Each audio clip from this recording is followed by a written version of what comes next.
E allora si è voltato improvvisamente alla gente che era lì e ha detto: la gente che cosa dice che io sia?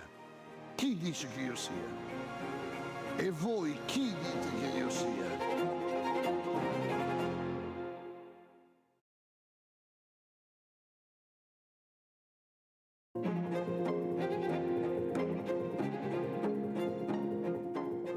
E allora si è voltato improvvisamente alla gente che era lì e ha detto: la gente che cosa dice che io sia? Chi dice che io sia? E voi chi dite che io sia?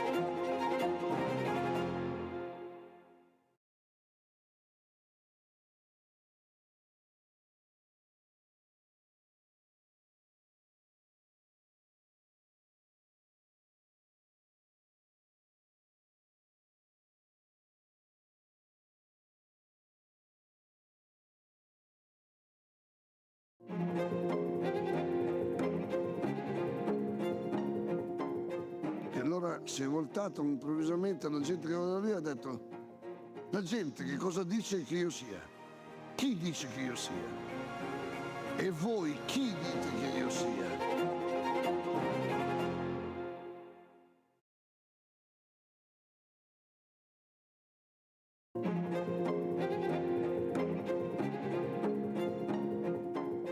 E allora si è voltato improvvisamente alla gente che era lì e ha detto: la gente che cosa dice che io sia?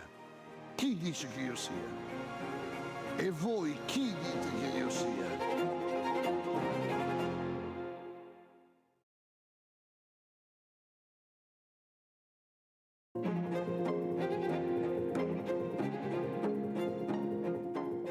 E allora si è voltato improvvisamente alla gente che era lì e ha detto: la gente che cosa dice che io sia? Chi dice che io sia? E voi chi dite che io sia?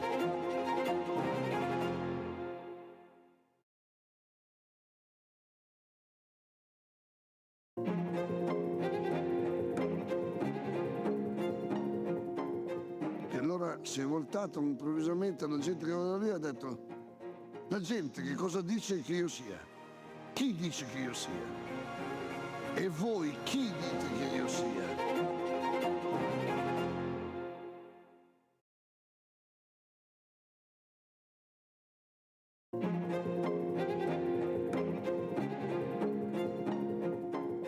E allora si è voltato improvvisamente alla gente che era lì e ha detto: la gente che cosa dice che io sia? Chi dice che io sia? E voi chi dite che io sia?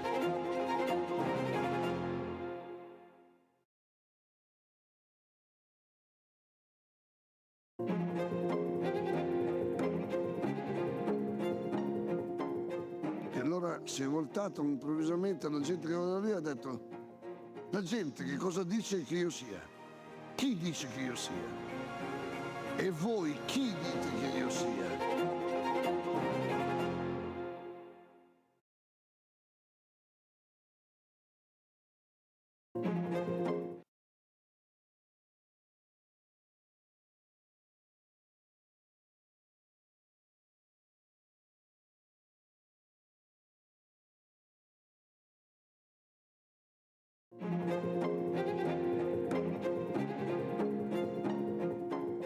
E allora si è voltato improvvisamente alla gente che era lì e ha detto: la gente che cosa dice che io sia? Chi dice che io sia? E voi chi dite che io sia?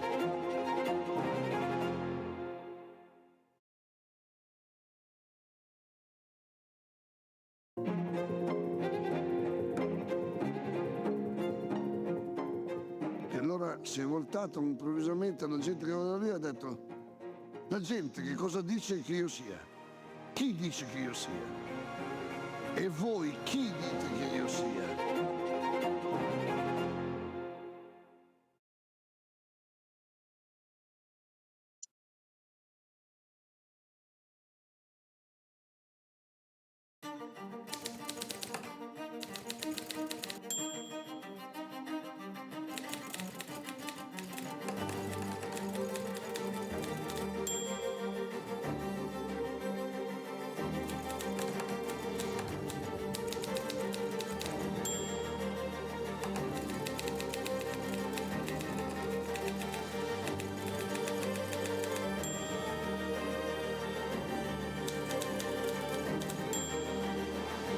civiltà dell'amore.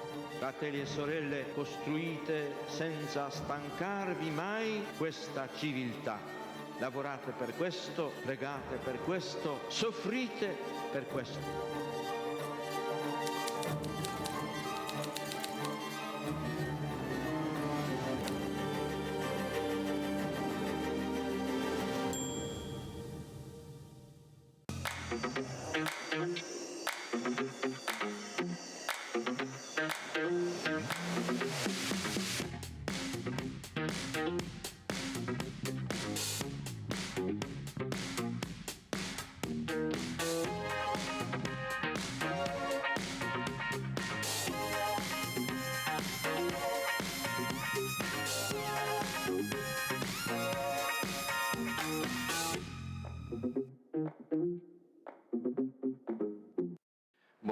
Buongiorno a tutti. Good morning, everyone. Thank you for being here with us at this debate, starting from a question. Is India a new world power? My name is Gianluca Comin. I'm teaching communication strategy at Lewis University, and I founded a consulting company on lobbying and communication. With us, there are three people knowing India very well. Here we have with us Ambassador Vincenzo de Luca. He has just come back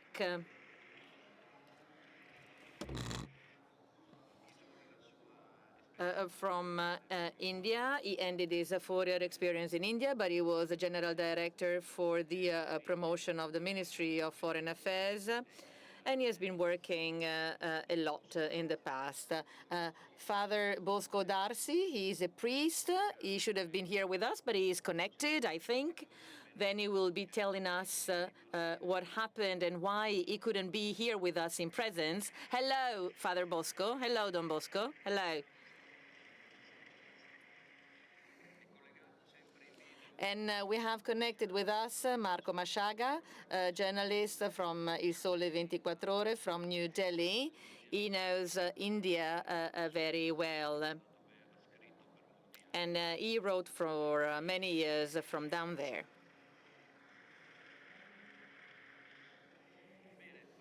Okay, let's start from this question. Can India be a new world power? In the past 2 years, it is the country with the largest population, more than China, with 1.430 billion people. 55% of the population is less than 32, and 25% is under 25. Let's think about population aging in Europe. 3 years ago, the GDP of India exceeded the one in the UK. According to the forecasts of the Monetary Fund, next year it's going to exceed Japan. In 2027, it's going to exceed Germany, and it will become the third country for GDP after the United States and China. It is the first nation for data dissemination. 750 million people of internet users and 500 million smartphones. It is a promising country for international investors, and thanks to the reforms on bankruptcy, and with the increase in the number of bank accounts for the population, 1.3 billion people now have a bank account, and a subsidy is also given by the state. India is a non-aligned country. It is flirting with Russia and China. It is investing in Iran, but it is a friend of Israel. It participates with Australia and Japan to some international organizations, and it is one of the BRICS. So, many observers say that India is not yet a world power because it is too unbalanced on agriculture. It is focusing too much on agriculture and not so much on industry, which is the pillar for the growth in a country. Because education and healthcare are still lacking. 35% of Indian children grow up under very difficult situations. The participation of women in labor is one of the lowest worldwide. because castes have been abolished for years, but 65% of Indians believe it is very important to prevent men and women to get married to people from different castes. Intercaste weddings are only 6.5%. And then there are religious clashes. In Europe and in Italy, we read about killings of Christians or Muslims, massacres, and in the past few years, Hinduism has become a pillar for the growth of the country.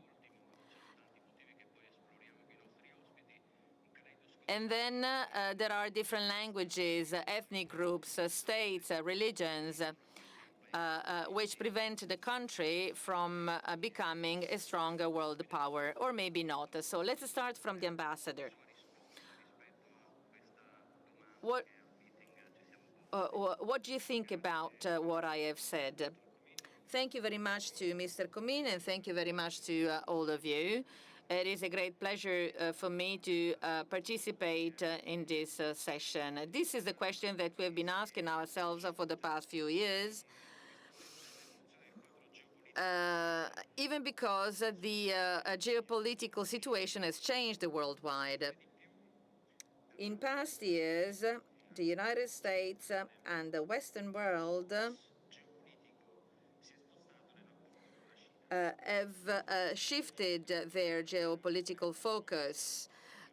With China. China has been increasing as a world power. There is a clash between the United States and China, and therefore the Indo-Pacific strategy is a strategy based on the diversification of China. So what is the country, together with Japan, Korea, and Australia, that the United States and Europe have looked at? India.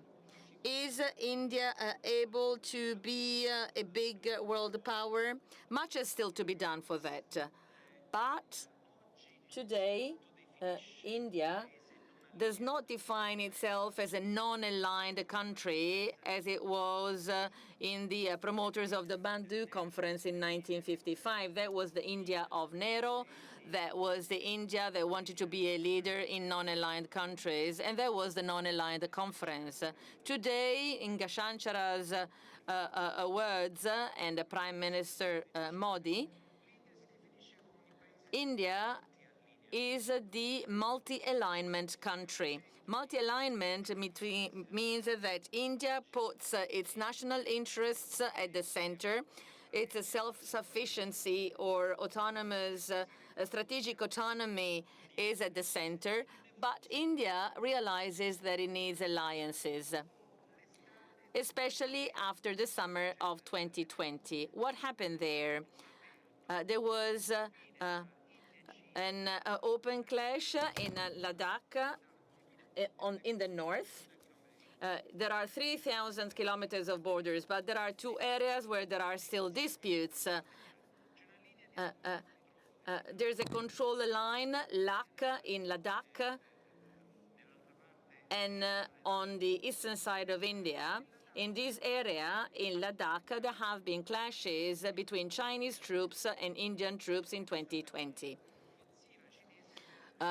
So the Chinese wanted to take back some of the land on which India claimed sovereignty.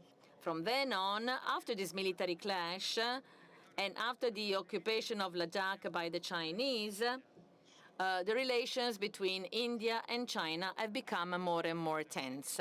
And starting from that episode, India is reviewing its stance with reference to China and is trying to make increasing relations with Japan, the United States, and Europe.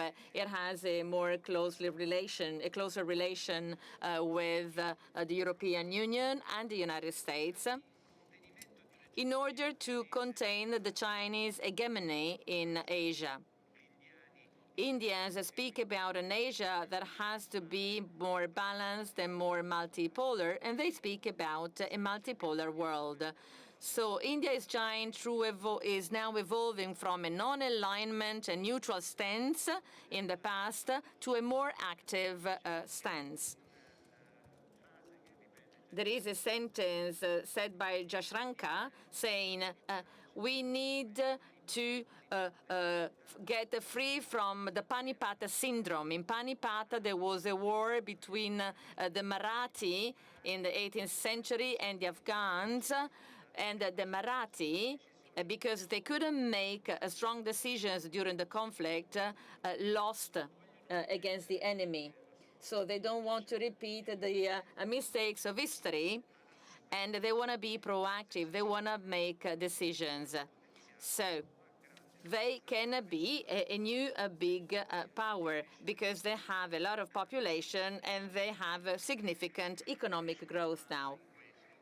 Another question, Ambassador, the relations with Russia. We could expect that India might participate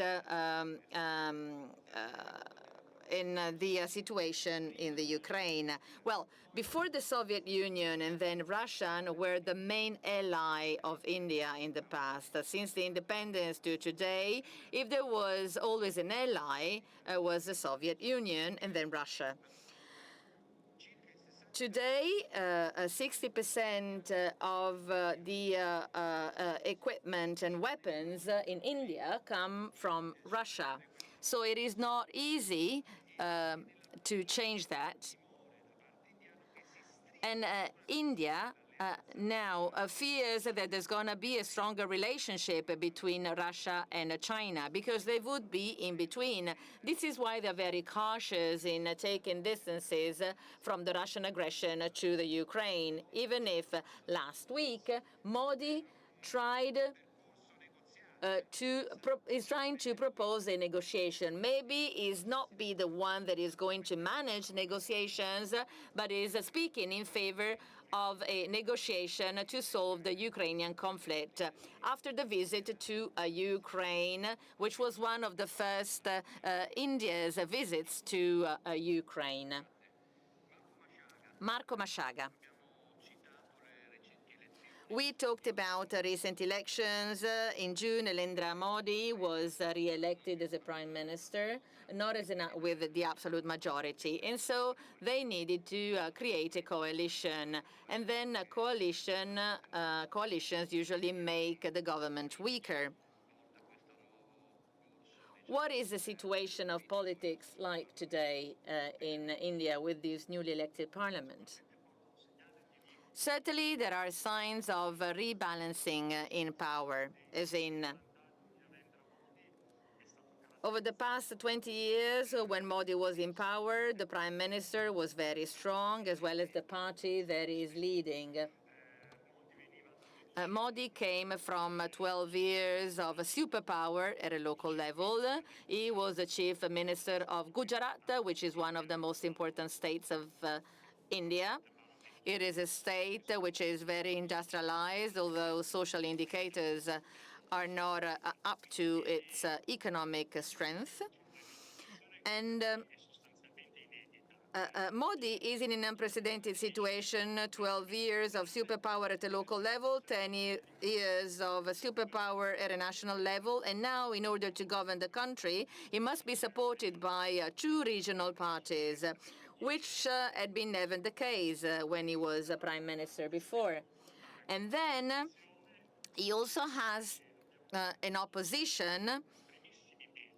His opposition, as we have already understood in Parliament, is no longer the opposition that was afraid in the past few years.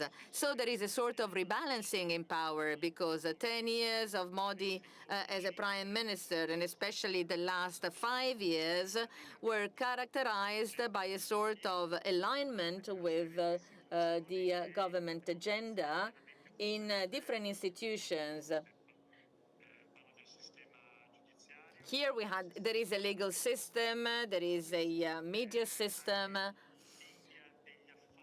Even India of business was very careful not to go against the Prime Minister.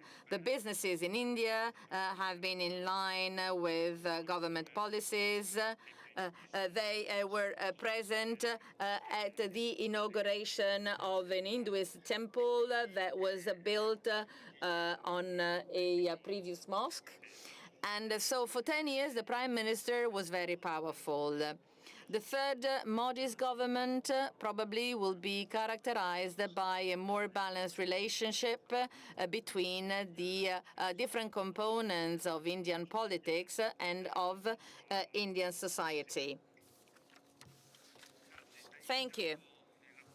You talked about the relation with the media. We know that India it ranks 150th for freedom of expression. How do you live as a journalist in this country? Well, I've been living twice in India. From 2006 to 2010, that was the first time, and then I came back last October. What I have seen is that there is a worsening of the quality of Indian media, a dramatic worsening for the television and for newspapers. Newspapers are less interesting and are less critical. Now, there is some form of rebalancing, so to speak, but this is also connected to the rebalancing of political power in Parliament. As for the foreign press, I've been here just for a few months. I've never had any specific problems. I have the feeling that there is a greater attention for English-speaking media, because what they write has a stronger echo than Italian media or Spanish media or French media.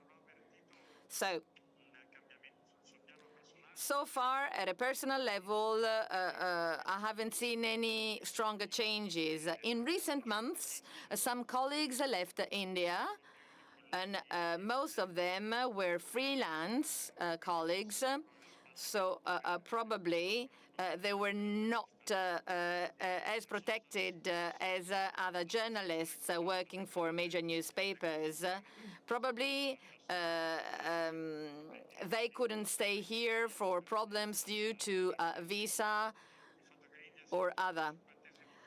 India ranks 150th in the country classification in terms of freedom of press, and that says a lot, even because India has worsened its ranking in the past few years. Father Bosco Darsi, Don Bosco Darsi, great to see you here with us. Why could you not come here to Italy? You said that you had a few problems, and therefore you couldn't go to the airport to take a flight. Then you have to tell us about your Talita Cum Iunati project. The floor is yours. Thank you so much. First, I appreciate His Excellency Vincenzo for giving the international overview of India, and Marco for giving national overview. And let me give the concrete reality at the ground level. First of all, I'm all set to be present there in person, but what happened last week in India is horrible. First, there was a rape and murder of a medical student in Calcutta, and then abuse and rape of 2 elementary school children in Mumbai, and all across the country. There is a huge uproar, there is a protest, and the streets are blocked. And that's the reason why I couldn't reach in time to the airport. And as a result, I lost the flight, and I'm very, very sorry for not being there. But I represent a program called Talita Kumi Unnati. So it means simply from Mark chapter 5, verse 41, little girl arise when Jesus touched the little girl who is dead and he has given her new life. What we are trying to do through this program is reaching out to the marginalized, uplifting the poor, empowering women, and educating girl children, especially those dropouts, those vulnerable ones, trafficked girls. Let me phrase my response in 3 points. First, I will explain to you how caste system still impacts contemporary Indian society. Caste system, though legally abolished, still continues to impact Indian society in various ways. Despite significant changes, we have caste mentality every strata of our society, from top to bottom, especially in the villages and the traditional settings. It is very much seen. There is so much discrimination, marginalization, exploitation, abuse, and so much violence against Dalits, the formerly untouchables, who are now facing the brunt of a society which is telling them you have no dignity. Pope Francis recently came out with a document, Dignitas Infinita. All of us have infinite dignity, but some people are denied dignity. And there is unequal access to resources. So lower castes, they are often confined to informal labor and low paying jobs, agriculture, and lower castes face so much violence, and most of our Dalit girls who belong to this caste are ill-treated, are abused. There is so much of political mobilization based on caste. Recent election we had in May shows that, and candidates are chosen on the basis of caste. Modi is supported by an alliance in Andhra Pradesh, in our state, which is a caste-based political party. And all the people belonging to this caste, without even reflecting or thinking, they have voted for this party. And politics are caste-based. And marriages, as it was already indicated earlier, are still within based on caste system. And intercaste marriages can provoke violent backlash. In extreme cases, intercaste marriages have led to honor killings. Our Dalit girls face huge problems because they cannot marry outside the society. And there is also caste-based violence, gender-based violence. Our National Crime Bureau reports that 45% of increased reports against Dalit women in 2023 and 24. Furthermore, the data confirms that it's an alarming situation of 10 incidents of rape against Dalit women every hour reported in India. So despite the constitutional safeguarding methods, women face a lot of discrimination. Recently, last year also, we had a huge problem uh, based on religion. Many churches were burnt, and Christians lost their lives. And in Andhra Pradesh, in our diocese alone, 120 Catholic schools are closed, and thousands other Catholic schools closed. And we face this discrimination. And even sisters belonging to Mother Teresa congregation are not respected. Their work is not respected. So I move on to the second response. Now, what are the strategies that can be adopted to protect the vulnerable people? Um, from a broad perspective, India's rapid economic growth and the growth of GDP is very, very encouraging. But the ground reality is very discouraging. It is terrible because the wealth is concentrated only in 10% of the population, 77% of the national wealth only in 10%. This is terrible. So poor people have to face the cycles of poverty, marginalization, and Dalita community is initiated only to uplift these excluded, discriminated, marginalized girls. And besides poverty, there is social vulnerability and also malnutrition. So India is ranking high internationally in scarcity of food resources. So roughly over 200 millions of Indians, this is alarming, 200 millions of Indians face insecurity, food insecurity. And malnutrition is a huge problem, especially in the rural areas. Children, young girls face this malnutrition. What can we do? We need a strategy. We need some new ideas, some pro-poor policies, option for the poor, where marginalized can be given more jobs, more opportunities, and also improved health care and also education to the poor. And in the agricultural world, it's only the laborers, it's only the Dalits, the untouchables, who are employed, and their income levels are so low. And there is also a problem with sustainable energy, using the natural resources. So let me conclude by saying that India needs holistic, inclusive, sustainable development, not just caste politics or regional politics or based on language. There is so much conflict based on religion, conflict on language, and also region. And children and young people, women face the terrible consequences of this kind of policies.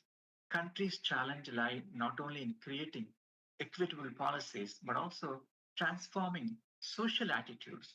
There is so much of structural sin, and people have not been included, and especially in areas of education, medical care, there is so much discrimination. And what happened last 2 weeks in India shows the reality. And also, we are 1.3 billion people, and we have not had one gold medal in Olympics, just one silver medal and 6 bronze medals. So this shows how young people and youth are neglected. So this is a hard reality, and church is facing this. Maybe at later point, I would like to explain to you the role of the church, the struggles the church is facing, and what steps can church take to improve the situation in India. And from the beginning, freedom fighters and the whole missionaries and the church institution has contributed a lot to the society in India. But now our services are undermined. We are not valued. We are not treated with dignity, and we have to live in constant fear and tension. And this is not fair. We are also Indians, but we need to be accepted as Indians, and also live with freedom without fear. Grazie, Don Bosco. Thank you, Don Bosco.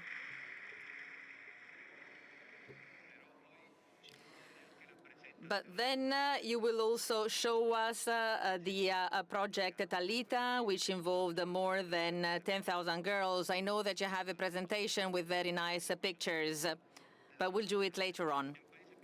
Ambassador Luca. It's a country full of contradictions, with the missions to the moon, innovation, and then what has been told us by Don Bosco. But how can we shorten the distances? I had the privilege of serving Italy, both in China and India. I was a general consulate in Shanghai from 2020 to 2014. And I can see that one of the reasons for the gap in growth rates between China and India lies in the difference in social imbalances between the two countries. I don't think that the Gini's index can actually really understand the imbalance, but that is also an indicator. Now, if you look at Gini's index in India, it's one of the highest percentages, as in 82%. It is 46% in China. So, when talking about the fact that India could be an economic and political superpower at world level, India has to take on different challenges, as in social rebalancing, healthcare, which must be made universal, education for all, and also urbanization, which in China happened before India. In India, now there are still 950 million inhabitants living in villages and 500, 600 million people living in the cities. The situation is totally different from China. But demography is an advantage for India because it exceeded the population of China, and the average age is 28. In Italy, it's 45 or 46. So the challenges for India in future years will be incredible.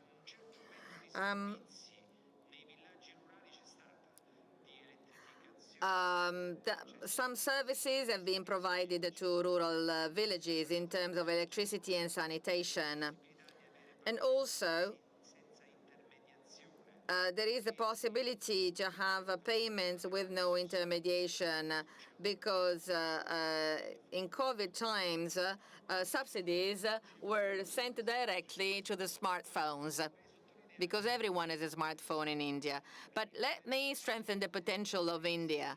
India is one of the countries with the largest potential for demography and for talents.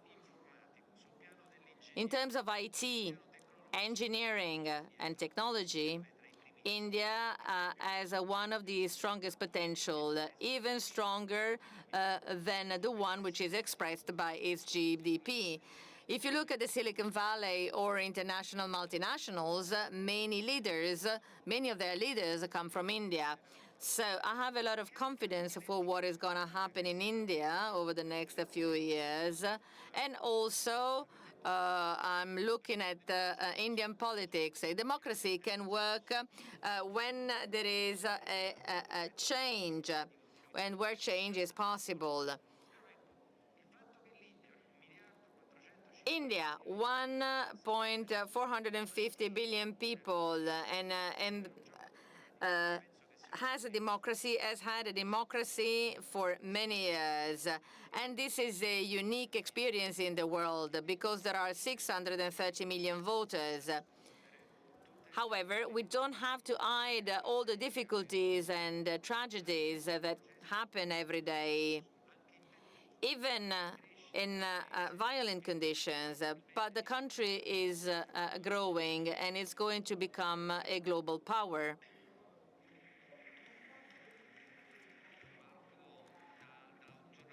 Marco, you are a journalist and you are writing for an economic newspaper. What are the opportunities for the Italian economy and Italian companies in India? And do we exploit these opportunities or not? Well, there are definitely many opportunities.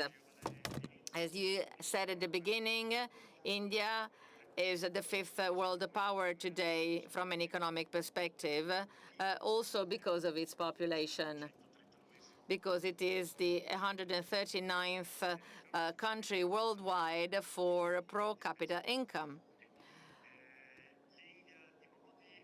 Modi's India has invested significantly in infrastructures.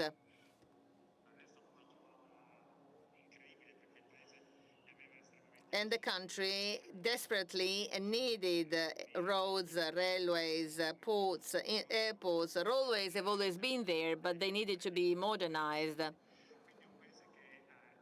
So this country has offered a lot to the companies that want to operate in a big, although complex market. The feeling is that India is reaching opportunities for countries with major companies, maybe France or Germany, whose industry can better exploit Indian opportunities. However, let's not forget that Italy has a lot of excellencies for equipment, for example, for mechanics. And this country is very interesting. India is very interesting for the automotive industry because it is undergoing significant growth.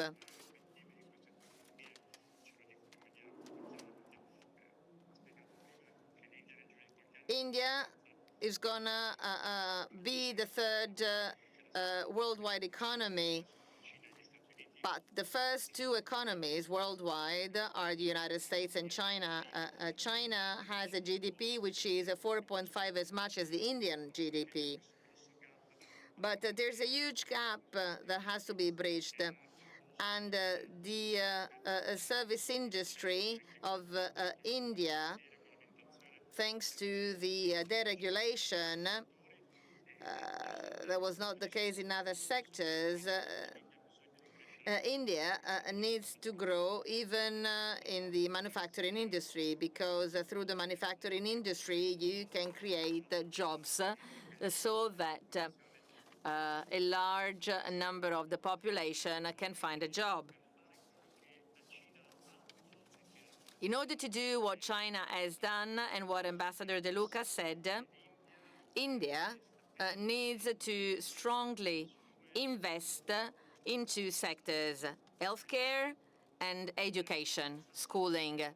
With no healthcare, universal healthcare for all, and in India that applies even more, given the low revenue,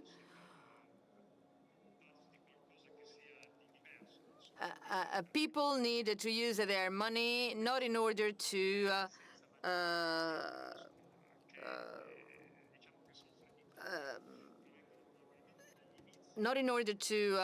come out of their health problems, but in order to survive. So, in India, there are excellencies, and there are also schools that are excellent. But the focus on excellencies of AIT and of the Indian Institute of Management, a price has to be paid in terms of average schooling, even in areas of the countries that do not have access to excellent universities. However, the number of students that can have access to those universities is very low. So strong investments are needed on schooling and on the school system. They need to strongly invest on the English language, because the more I am in Asia, the more I understand that there are large parts of the population that do not speak English. Absolutely not. So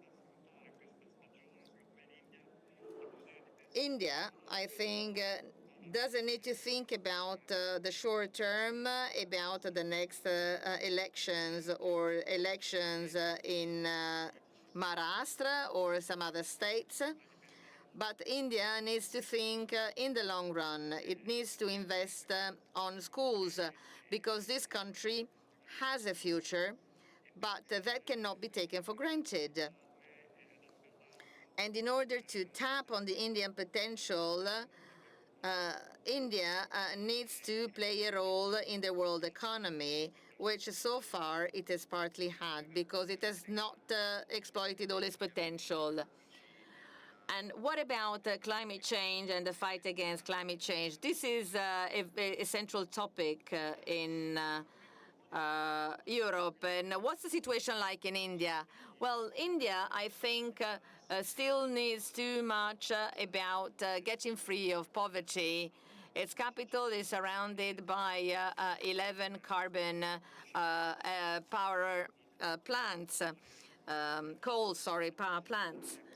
And the air that you breathe in New Delhi is very bad. Ambassador De Luca knows what I'm talking about because he lived there. India is very vulnerable as a country. I was in West Bengal until a few months ago in Sundarbans, and typhoons are increasing there. They are increasingly violent, and the population of this region living between the fresh water and salty water finds it harder and harder to live day by day due to climate change. Just to think about what happens in Delhi. Historically, the monsoon season has never been too bad for Delhi, but this year, a roof of the airport has partly collapsed. Last weekend, some people died because of floodings in the streets, and there are electric cables everywhere. And a child died in front of a very prestigious British school in Delhi.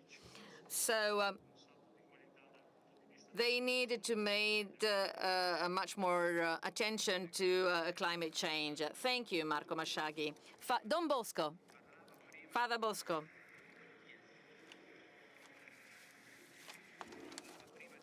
First, you talked about the discrimination and the role that the Catholic Church has to play in striking a balance between the different religions in India. Can you expand on that?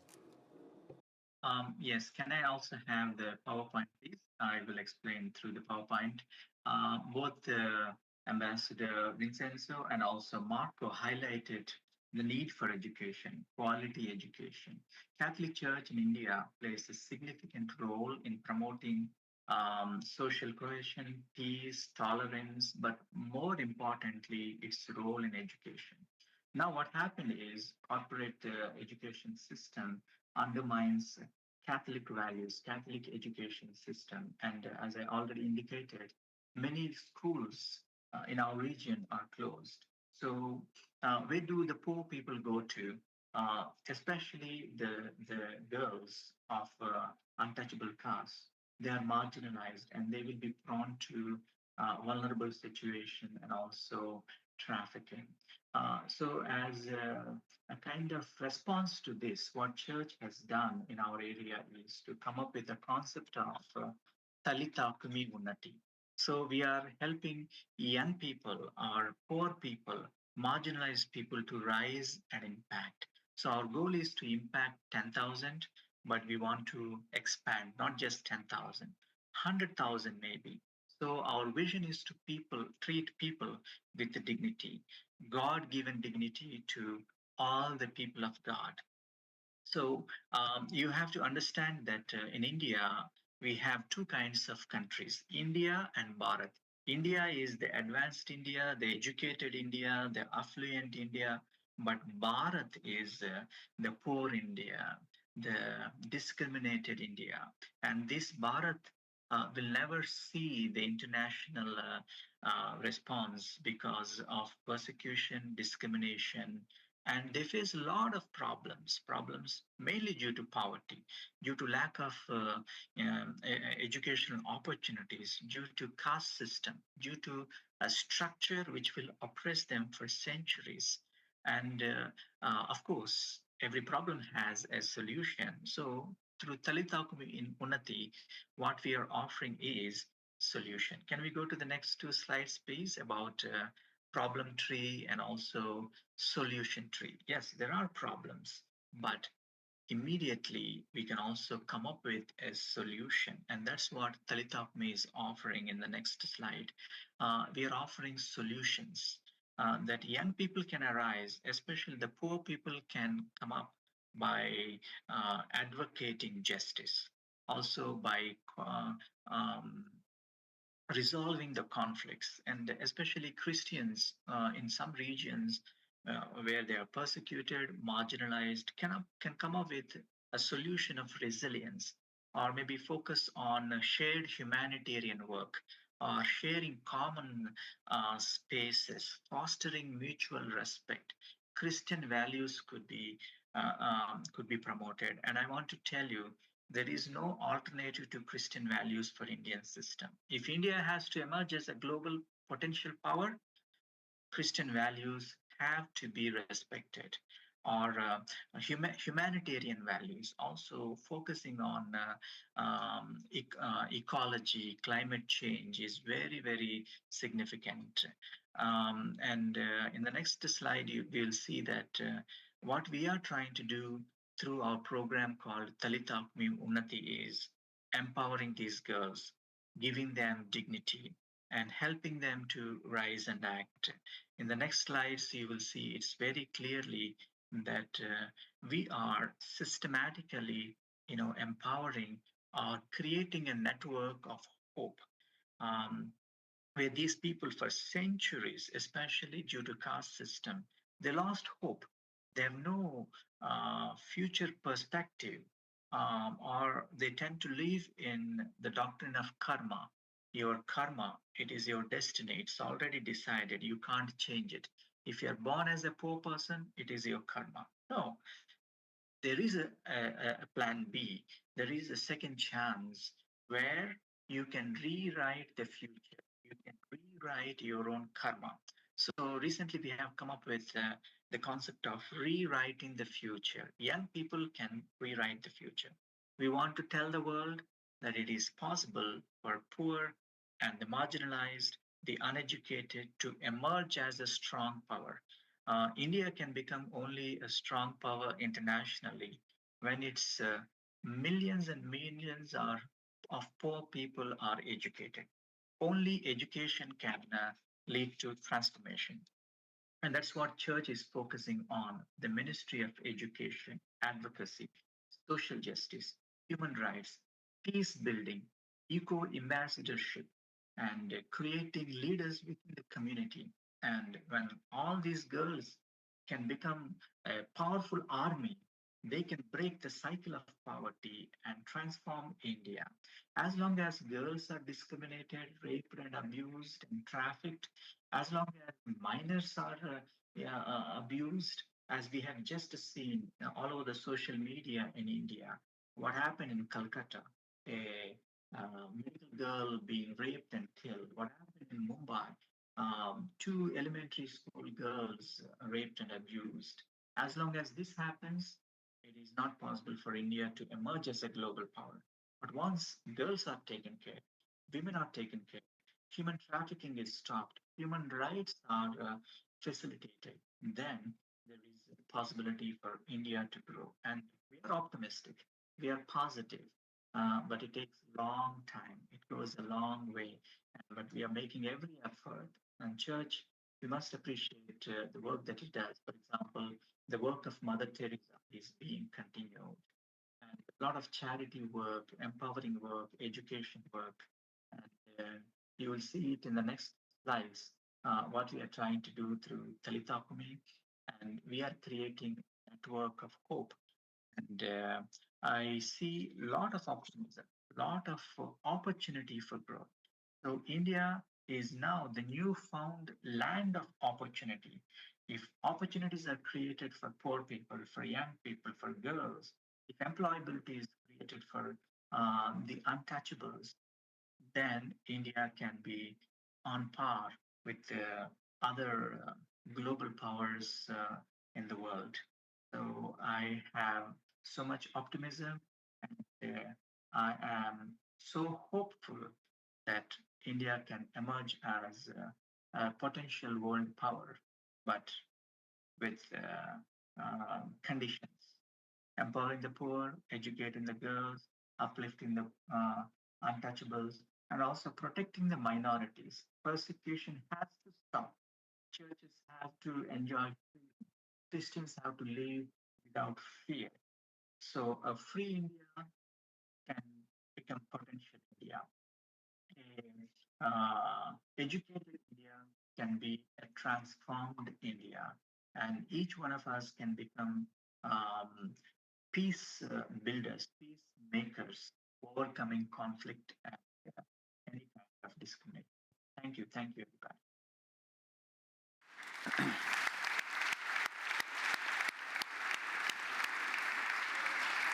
Grazie, Don Bosco. Thank you, Don Bosco. We're all really very impressed by the work that you are doing in India, the people who are in the room and the many people who are connected online with us. We're now coming to an end of our session. I want to ask the ambassador, what are the relations between Italy and India? There have been many meetings recently between our Prime Minister Meloni and President Modi. Are they good relations? Can they be improved? Yes. Between Italy and India, there were some problems and criticalities due to the Maroz problem that you all know. That ended in 2019-2020.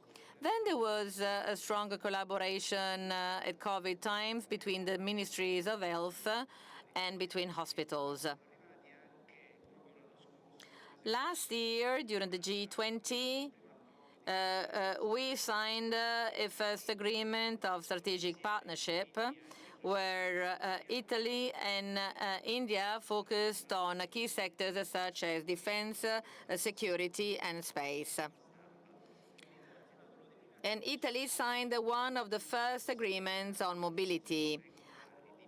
So, on possible and regular migrants flow from India to Italy. Italy is hosting the largest Indian community in the European Union. 220,000 Indians live in Italy. That opens up new prospects in the healthcare sector, where we need to have more nurses, and in the manufacturing industry with engineers. So there are interesting prospects opening up, where Europe and India are closer and closer. Following up to what Marco said, we have an enormous potential in the mechanics and in the manufacturing industry. Italy is the second EU exporter after Germany. In India, we export just like France, which has had a strategic partnership with India in the past 25 years. Because our companies in the manufacturing sector are very good. The manufacturing industry is a key sector to grow employment because India is an agricultural country, but there are major services. What is lacking is a manufacturing industry where Italy and Europe can contribute, especially if we had a free trade agreement between Italy and India, which would be very good, and that would also lead to an improvement in economic relations. Marco Masciaga, very short. What articles are you writing this week for your newspaper?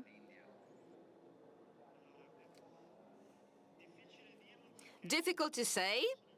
Right now, I'm on holiday. This is my last day on holiday. And technically speaking, I'll go back working tomorrow. In recent weeks, I've been focusing on politics.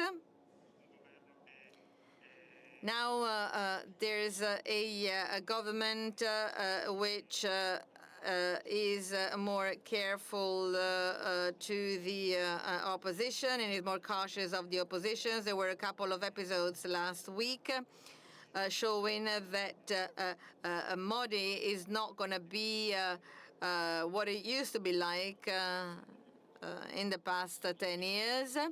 And then in the financial sector, there are some entrepreneurs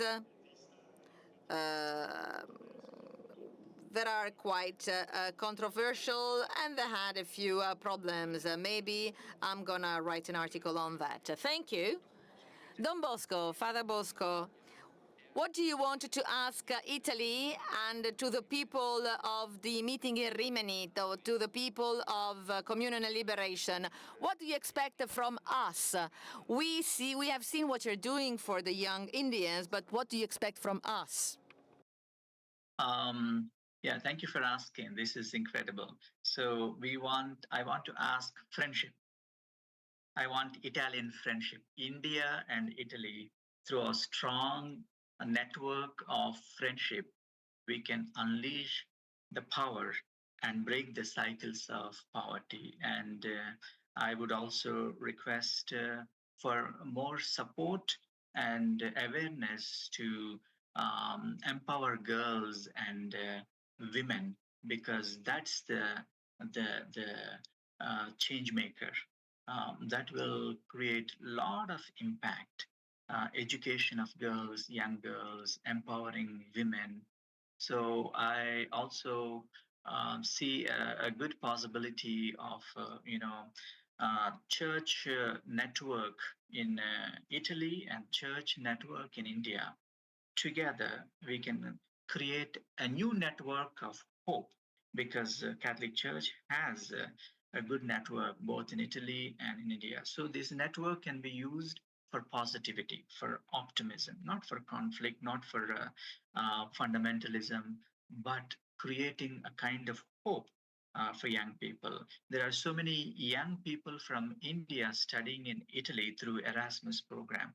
So as Don Giussani focuses more on education, character formation, faith formation, we could also focus on friendship and network of education. So in the end, I like Italian food very much.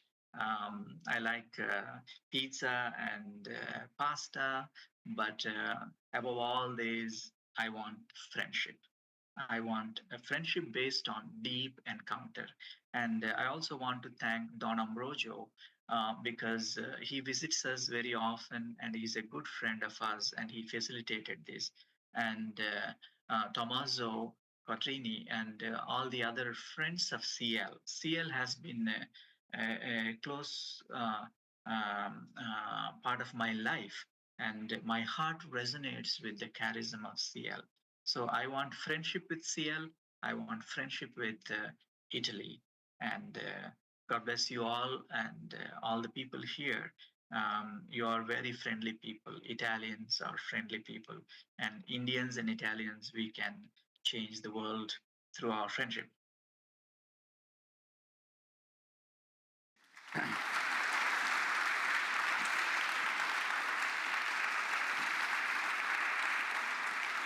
Bene, grazie a Don Bosco. Thank you, Don Bosco. You've heard the big round of applause after what you have said. Thank you very much for being with us. Thank you very much to Marco Masciaga, journalist from Il Sole 24 Ore. Thank you very much to Ambassador De Luca for coming here. I remind to all of you at the end of the session that at this time where we are wondering how it is possible to make a dialogue for peace, we have been inspired by what has been said by Cardinal Pizzaballa. The meeting will allocate some of the resources collected this week for the emergency in the Holy Land. Thank you for being here and have a nice day.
civiltà dell'amore.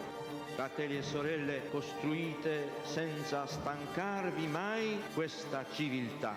Lavorate per questo, pregate per questo, soffrite per questo.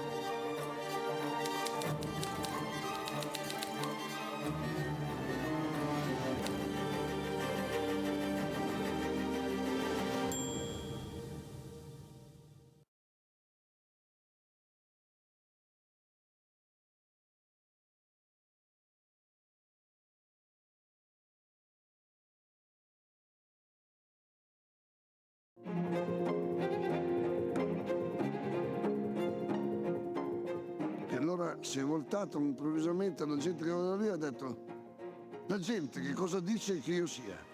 Chi dice che io sia? E voi chi dite che io sia?